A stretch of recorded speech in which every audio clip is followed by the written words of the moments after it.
Si chiama Logistic 360 e da qui sembra ripartire il rilancio degli stabilimenti di Castretta a Villorba, per decenni cuore produttivo del colosso trevigiano Benetton, entrato da tempo in un cono d'ombra. Il gruppo di Ponzano ha infatti siglato un accordo strategico con Poste Italiane per creare un grande polo logistico del settore moda capace di travalicare i confini nazionali. L'obiettivo dichiarato è ambizioso, ovvero sostenere la crescita del commercio italiano ed europeo nella fase della transizione digitale, in particolare dell'intelligenza artificiale. Nelle intenzioni Castrette è destinato a diventare un hub logistico di primo piano, forte dei suoi 400.000 metri quadrati e di una gestione che può arrivare fino a 30 milioni di capi, 45.000 i colli che possono essere lavorati ogni giorno grazie a impianti automatizzati. Questa è la fotografia di una joint venture che è solo all'inizio, ancora subordinata al parere delle autorità competenti, a partire dal garante per la concorrenza.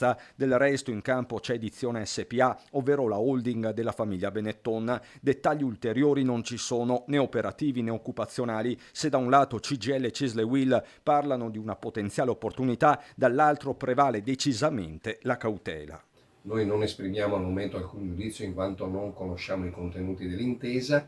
Abbiamo già calendarizzato per il 5 di maggio un incontro con l'amministratore delegato e quella sarà l'occasione per essere messi a conoscenza sia appunto dei contenuti dell'accordo che del piano industriale che l'azienda intende attuare per tutte le aziende del gruppo Benetton. Piano industriale che non è più rinviabile, rimarcano i sindacati, con quale priorità è presto detto dopo anni difficilissimi. Chiediamo la piena tutela occupazionale. Il 7 di maggio poi incontreremo le lavoratrici e i lavoratori in assemblea e lì decideremo insieme come procedere per garantire ogni singolo posto di lavoro.